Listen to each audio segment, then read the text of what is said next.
है अभी तक, क्योंकि ना कोई न्यूज आई है और ना ही कोई कंफर्म चीज नहीं है जिसे मैं आपको कह सकूं।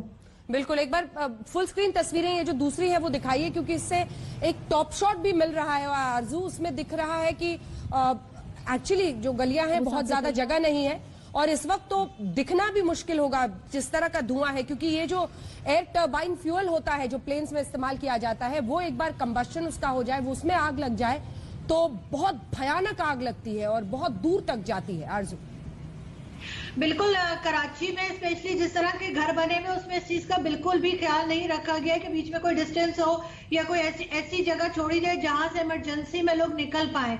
लोगों ने बहुत नजदीक घर बनाए हुए हैं और जैसे मैंने कहा कि आगे उन्होंने अपनी पार्किंग बना ली है, जिसकी वजह से गलियां जो है, जो स्ट्रीट्स है, वो और ज्यादा कंजस्टेड हो गई हैं। तो वहां पे अगर इस तरह का कोई हादसा होता है तो लोगों को वहां से निकालना, इवन इधर जहां मैं रहती हूँ इस्लामाबाद, लेकिन उससे आगे पिंडी का एरिया जो है, वो भी इस्लामाबाद तो नहीं लेकिन पिंडी इसी तरह का एरिया है कि अगर वहां पे इस तरह का कोई मिसहैप हो जाए तो वहां से लोगों को निकालना बहुत मुश्किल होता है। तो इसलिए लोगों को टाइम लग रहा है और चाह वो ये रहे हैं, हमारी जो वहां पे लोग पहुंचे हुए मदद के लिए, जो एजेंसीज गई हैं, जो हॉस्पिटल के लोग गए, वो चाह रहे हैं कि जल्द से जल्द लोगों को निकाला जा सके, लेकिन कंजस्टेड होने की वजह से बहुत ज्यादा टाइम उसमें लग रहा है और लोगों को निकाल नहीं पा रहे हैं। अभी तक मैंने आपको बताया सिर्फ 2 ही लोग निकाल पाए हैं और वो भी डेड बॉडीज हैं जो वो निकाल सके, और घरों से लोगों को निकाल रहे हैं तो उसमें भी टाइम लग रहा है, सिर्फ इसीलिए क्योंकि बहुत ज्यादा कंजस्टेड एरिया है ये।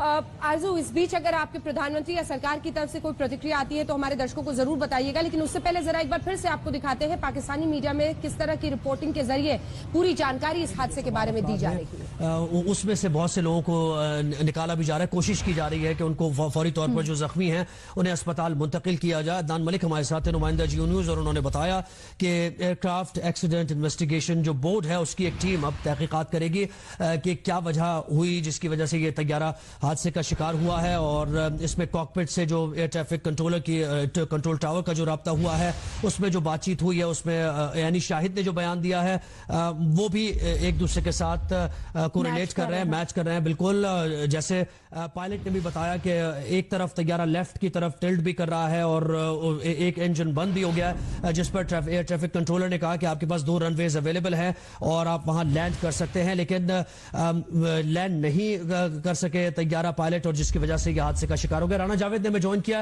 राना जावेद, अब ताजा तरीन आपके पास डिटेल्स क्या है रेस्क्यू से मुताल्लिक? जी बिल्कुल, मैं उस जगह पर मौजूद जहाँ ये तैयारा गिरा है और अब दलील और जो ऊपर इमारतों की ऊपर की मंजिलों पर आग लगी थी उन्हें बुझा दिया गया है और बिल्कुल जिस जगह ये तैयारा गिरा अब वहां पर आग बुझाने का अमल शुरू कर दिया गया। तकरीबन जो है वो आग पर काबू पा लिया गया है। कहीं कहीं हल्की फुल्की आग लगी है, हल्के फुल्के कुछ छोटे छोटे धमाकों की आवाज वक्तन फवक्तन ranger, civil aviation authority, police और दीगर जो कानून नाफिज करने वाले इदारे वो यहाँ मौजूद हैं और जो इंतजाम कर रहे हैं वो भी यहाँ मौजूद हैं। सबसे ज्यादा इस वक्त भी मुश्किल हो रही है वो ये हो रही है कि एक वक्त में बहुत सारी एम्बुलेंसेज इस गली में एंटर हो गई थी तो जख्मियों को लाने मसला हो रहा था, तो अब उसका हल ये निकाला कि जो बाहर रोड की तरफ जो एम्बुलेंसेज खड़ी थी उनसे स्ट्रेचर निकाल कर जख्मियों को स्ट्रेचर पर ले जाकर मुंतकिल किया गया है। बहुत सारे लोग जो घर मुतासिर हुए उनके जो रिश्तेदार हैं अब उनके आने का सिलसिला शुरू हो गया, वो भी अपने जो रिश्तेदार हैं उनके मुतालिक परेशान है और उनके लिए परेशान है, लेकिन रेंजर सहलकार और पुलिस अधिकारी किसी को घर के करीब उनको इमारत के करीब जाने नहीं दे रहे। सिविल एविएशन की गाड़ियां, फायर ब्रिगेड की गाड़ियां यहाँ पर आग बुझाने में और जो कार्रवाई जो आग बुझाने में मसरूफ है, इसके साथ ही मलबा हटाने का काम भी शुरू कर दिया गया, लेकिन आवाम की बहुत बड़ी तादाद यहाँ मौजूद है। बार बार पुलिस की जानिब से लाठीचार्ज करने और रेंजर्स की जानिब से लाठीचार्ज करने लोग यहाँ पर आ जाते हैं। अब कुछ नौजवानों ने हाथों की जंजीर बनाकर लोगों को दूर रखने की कोशिश की थोड़ी बहुत। ठीक है राना जावेद, आप हमारे साथ ही रहेगा, आपसे मजीद तफसीलात भी लेते हैं। अभी अस्पताल की सूरत हाल जानते हैं, मुख्तलिफ अस्पतालों में जख्मियों को लेकर जाया जा रहा है, वहां पर क्या? अब आइए आपको दिखाते हैं, आपने सुनी वहां की रिपोर्टिंग, जांच होगी कि आखिर पायलट ने आखिर में क्या कहा था, लेकिन आरजू बता रही है उनके हवाले से हम आपको बता रहे हैं कि पायलट ने व्हील्स खोलने की कोशिश की लैंडिंग के लिए, लेकिन नहीं वो खोल पाए, जिसके बाद उन्हें कहा गया आप वहीं पर थोड़ी देर आसमान में प्लेन को रखें, लेकिन उसके बाद सीधा हादसा हो गया। इस बीच हम आपको मैप के जरिए दिखा रहे हैं, एक बार देखिए, आप कह सकते हैं बहुत लंबा ये सफर है, पूरा लाहौर एक कोने से लेकर कराची दूसरे कोने तक ये फ्लाइट गया, लेकिन लैंडिंग के एन पहले कराची में एयरपोर्ट के आसपास ही इस रिहायशी इलाके में जो भीड़ भाड़ वाला इलाका है वहां पर अचानक क्रैश लैंडिंग हुई और धुएं का गुबार बता रहा है कि इस रिहायशी इलाके में ही ये लैंडिंग हुई, जो कि कितने लोगों का अभी तक कोई जानकारी साफ स्पष्ट नहीं आ पाई है। कुछ लोग के मारे जाने की भी खबर है, जैसा आरजू बता रही थी कुछ देर पहले। 98 मुसाफिर बताया गया है जो इस फ्लाइट में सवार थे। A320 ये PIA का विमान, और उसी में ये दुर्घटनाग्रस्त होने के बाद ये तस्वीरें आप देख रहे हैं। सबसे बड़ी मुश्किल आ रही है राहत के काम में। सकरी गलियां हैं, एम्बुलेंस चली तो गई लेकिन निकलना मुश्किल हो रहा था।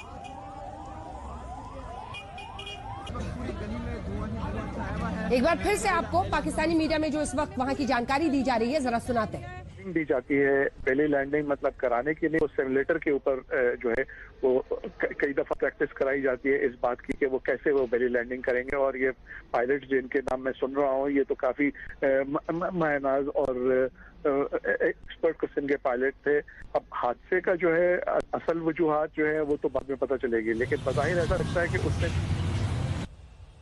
कोशिश की है, क्योंकि पहली लैंडिंग के लिए आने के लिए जहाज को आपको बिल्कुल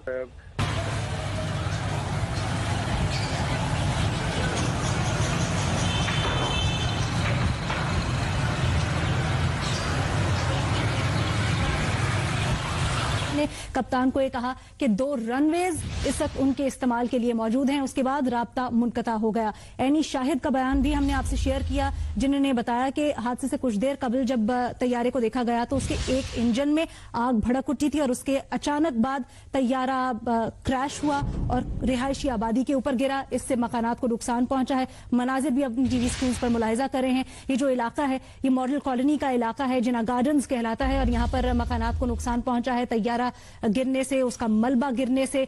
और यकीनन इम्पैक्ट इतना शदीद था कि कुछ इमारतें मुनहदिम हुई हैं, कुछ इमारतें हैं जिनको नुकसान पहुंचा है, और जो आसपास की इमारतें हैं उनमें धुआं भी भर गया, क्योंकि इतना ज्यादा क्रैश लैंडिंग के वक्त धुआं था कि यहाँ पर कुछ देखा भी नहीं जा रहा था। जैसे कि हमारे नुमाइंदगान भी हमें रिपोर्ट कर रहे थे, पूरी गली में धुआं भर गया था। लेकिन रेस्क्यू एंड रिलीफ ऑपरेशन इस वक्त जारी है। जख्मियों को मुंतकिल किया जा रहा है अस्पताल। चेयरमैन PIA ने तैयारा हादसे पर अफसोस का इजहार किया है। तैयारे को हादसा पेश आया है जिसके नतीजे में अभी तक की इतलात के मुताबिक एक शख्स जाँ बहक और 2 अफराद जख्मी जो अस्पताल लाए गए हैं। अस्पताल से मुताल्लिक कन्फर्म किया गया है। चेयरमैन PIA ने तैयारा हादसे पर अफसोस का इजहार किया है।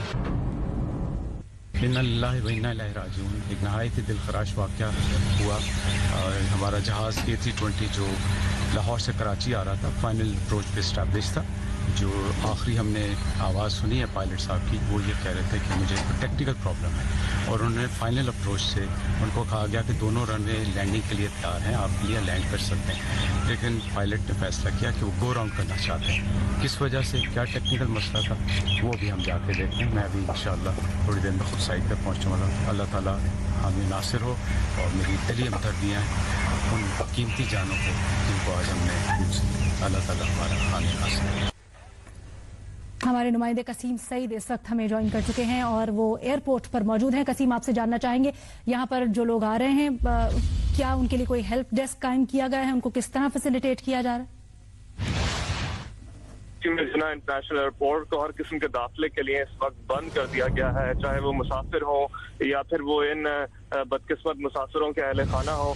उनके लिए यहाँ पर जो एयरपोर्ट सिक्योरिटी फोर्स है उन्होंने दाखिला मुकम्मल तौर पर बंद कर दिया गया है। मैं इस वक्त कराची एयरपोर्ट के दाखिली दरवाजे पर ही मौजूद हूँ। यहाँ पर जो रवायकीन आए हैं उनको कहा जा रहा है कि या तो वो अस्पतालों का रुख करें या फिर वो जो प्लेन का साइट है उसी तरफ जाके मालूमात इकट्ठी करें। बज़ाहिर ये मालूम होता है कि यहाँ पर जो एंट्रेंस है उसके ऊपर किसी भी किस्म की कोई फैसिलिटेशन का इंतजाम नहीं किया गया। खुद जो एयरपोर्ट सिक्योरिटी फोर्स के एहलकार हैं उनको सिर्फ यही हिदायत दी गई है कि वो किसी को भी इस वक्त अंदर ना करें। जो फैमिलीज इधर आ रही हैं वो इंतहाई पैनिक की सूरत हाल में है, उनमें कुछ की जो है वो तल्ख करामी भी हुई है, लेकिन ये किसी भी गाड़ी को या किसी भी फर्द को इस वक्त एयरपोर्ट के अंदर जाने की इजाजत नहीं दी जा रही है।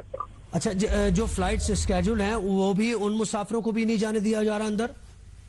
मैंने इनसे बात करने की कोशिश की है जो ड्यूटी पर मामूर एहलकार हैं, तो इनका ये कहना था कि इस वक्त हमें हिदायत ये दी गई हैं कि चाहे वो मुसाफिर हों या वो मीडिया नुमाइंदगान हो या फिर वो अपने दीगर फ्लाइट स्केड्यूल के लिए मुसाफिर आ रहे हों, इस वक्त हमें टेम्पररी तौर पर ये हिदायत है कि किसी को भी एयरपोर्ट के अंदर आने ना दिया जाए। अब से थोड़ी देर कबल तक इसकी एंट्रेंस पे गाड़ियों की एक कतार लग गई थी जब लोगों ने दीवानावार यहाँ का रुख किया था कि वो अपने प्यारों की मालूमात यहाँ से लेना चाहते थे। कुछ लोग PIA के ऑफिस जाना चाहते थे कि जहाँ से वो इंफॉर्मेशन ले सकें, लेकिन इस वक्त हर किस्म की आमदोरफ्त के लिए कराची एयरपोर्ट को बंद कर दिया गया और उसके दाखिली दरवाजे पर सिक्योरिटी सख्त कर दी गई है। और कसीम, जो पहले से मौजूद थे एयरपोर्ट के अंदर लोग, उनका क्या? जी मैं आपको एंट्रेंस की सूरत हाल बता सकता हूँ, लेकिन एग्जिट पर भी हमें इस वक्त किसी किस्म की कोई मूवमेंट नजर नहीं आ रही है। ये कहना गलत नहीं होगा कि इस वक्त एयरपोर्ट के ऑपरेशन को जो है वो हॉल्ट कर दिया गया है, रोक दिया गया है। चाहे वो मुसाफिर आ रहे हो, कुछ लोग मुझे ऐसे भी मिले जिन्होंने टिकट लेना थी या उनकी फ्लाइट थी, उनको भी कह दिया गया है कि आपको आप कॉल सेंटर कॉल करके पता कर सकते हैं, लेकिन इस वक्त यहाँ से आपको एंट्री की तौर पर बंद कर दिया गया है एयरपोर्ट। इस वक्त गवर्नर सिंध इमरान इस्माइल साहब हमारे साथ हैं। गवर्नर साहब, बहुत शुक्रिया, आपने वक्त दिया। इंतहाई अफसोसनाक हादसा पेश आया है, इससे मुताल्लिक आप क्या कहेंगे? आप तक जो इन्फॉर्मेशन पहुंची है, अगर कोई नई इन्फॉर्मेशन है हमसे शेयर कीजिए वो भी। इमरान इस्माइल साहब, तो पाकिस्तानी मीडिया से मिल रही जानकारी के हवाले से ही हम भी आपको बता रहे हैं कि किस तरह की परिस्थितियां इस वक्त वहां पर बनी हुई हैं। भीड़ भाड़ वाला इलाका साफ दिख रहा है। सेना, राहत कर्मी सभी वहां पर पहुंचे हुए हैं। एम्बुलेंस की गाड़ियों को बहुत दिक्कत आ रही है क्योंकि सकरी गलियां हैं, इसीलिए एम्बुलेंस से स्ट्रेचर पर लोगों को निकाल कर ले जाया जा रहा है। बदहवास परिवार वाले जिनको जानकारी मिल रही है इस हादसे की, वो पहुंच रहे हैं वहां पर। और ऐसा ये दुखद अचानक घटा हुआ हादसा आपने सुना, वहां पर जो अधिकारी थे वो भी ये जानकारी दे रहे थे कि पायलट ने पहले बताया कि व्हील को खोलने में दिक्कत आ रही है, लेकिन फिर उन्होंने कहा कि वो 2 राउंड लेकर फिर उसके बाद लैंडिंग करेंगे। 2 स्ट्रिप्स की जानकारी उन्हें एयर स्ट्रिप्स की दी गई थी लैंडिंग के लिए, लेकिन इसी बीच जब वो चक्कर काट रहे थे आसमान में, तब कराची में यह हादसा हो गया।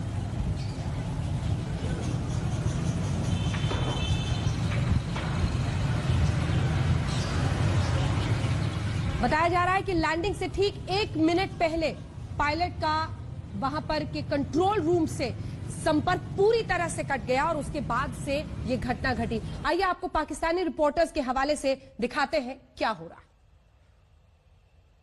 राना, आपने भी देखा है किस तरह की सिचुएशन है, आप आगे भी गए हैं, मजीद भी देखा है आपने, क्या कहेंगे? काशिफ, सबसे ज्यादा मुश्किलात तो यहाँ पर ये पेश आई कि जैसे ये त्यारा सामने ये इमारत नजर आ रही है, इसके साथ वाली बिल्डिंग के पास गिरा हुआ है और यहाँ से टकराया है। सबसे ज्यादा मुश्किल पेश आई वो ये आई कि बहुत बड़ी तादाद में एक साथ बहुत सारी एम्बुलेंसेज एक साथ इस गली में एंटर हुई है, जिसके बायस जो है वो जो जख्मी थे उनको मुंतकिल करने में परेशानी का सामना करना पड़ रहा है। अब भी ये सूरत हाल है कि एम्बुलेंसेज से स्ट्रेचर निकालकर जख्मियों को पैदल लेकर जा रहे हैं एम्बुलेंस तक, और फिर उसके बाद एम्बुलेंस आगे जा रही है। दूसरा, फायर ब्रिगेड को अंदर दाखिल होने में परेशानी हुई। ये छोटी फायर ब्रिगेड तो यहाँ तक पहुंच पा रही है, लेकिन बड़ी फायर ब्रिगेड जो है उन्हें जो मेन एंट्री है जिना गार्डन की, वहाँ रास्ता एंट्री छोटी है, वहाँ से गाड़ियां हटाई गई, उनको हटाया गया, सीढ़ी तोड़ी गई, उसके बाद एंटर हुई। और तीसरी बात कि फौरन जो है छत पर आग लगी हुई थी और उसके और नीचे जो गाड़ियां खड़ी थी 6 से 7 गाड़ियां, वो उनमें आग लग चुकी थी। तो जैसे ही फायर ब्रिगेड की गाड़ियां आई तो उन्हें मुश्किल का सामना करना पड़ा, क्योंकि पहले नीचे की आग बुझाई गई, उसके बाद ऊपर की आग बुझाई गई और उसके बाद आहिस्ता आहिस्ता आग बुझाने के बाद जब रास्ता क्लियर हुआ तो यहाँ के जो लोग इन घरों में मुकीम थे उनको यहाँ से शिफ्ट किया गया। काशिफ, राना, यहाँ जो इलाके की सूरत हाल बताइएगा, कितने घर यहाँ मौजूद हैं, किस तरह की सिचुएशन है? गलियां हमें काफी तंग नजर आई हैं, लोगों का काफी ज्यादा रश है, क्या कहेंगे? काशिफ, ये मॉडल कॉलोनी का इलाका है जिना गार्डन, और इससे थोड़ी सी दूर मनीर कैंट का इलाका, और बिल्कुल एक रोड है, उसके बाद एयरपोर्ट की हदूद शुरू हो जाती है। तो ये जिना गार्डन की 6 या 7 घर थे जिनके बाद रोड शुरू होती है और एयरपोर्ट की हदूद शुरू होती। ये गुंजान आबाद इलाका है, 3-3, 4-4 मंजिला घर यहाँ पर मौजूद है, जो कि एयरपोर्ट के पास नहीं होना चाहिए, लेकिन यहाँ पर बने हुए थे। और तकरीबन आप देखेंगे चारों तरफ आपको 3-3 मंजिला, 4-4 मंजिला घर नजर आएंगे। तो जब ये गलियां भी तंग हैं, गलियां तंग नहीं है, लेकिन लोगों ने घरों के बाहर पौधों की क्यारियां निकाली हुई है, गाड़ियां खड़ी की हुई है, इसकी वजह से ये गलियां तंग हो गई है। तो इस रिपोर्टर की पूरी बात से लगभग ये साफ हो जाता है कि किन परिस्थितियों में यह हादसा हुआ है। वो बता रहे हैं कैसे एयरपोर्ट के बगल होने के बावजूद इस इलाके में कई 2 मंजिली 3 मंजिली इमारतें और ये घर आप देख रहे हैं जो वहां पर बनी हुई थी गाइडलाइंस का उल्लंघन करके, और इस बीच सड़कें बहुत संकीर्ण नहीं थी, लेकिन पार्किंग और एनक्रोचमेंट जिसे कहा जाता है घरों की तरफ से करने की वजह से वहां एम्बुलेंस की गाड़ियां भी नहीं निकल पा रही हैं। स्ट्रेचर पर वहां पर घायल लोगों को ले जाया जा रहा है और ये धुएं का गुबार सब कुछ बता रहा है कितना भयावह यह हादसा है और किन परिस्थितियों में इस वक्त राहत कार्य वहां पर चल रहा है।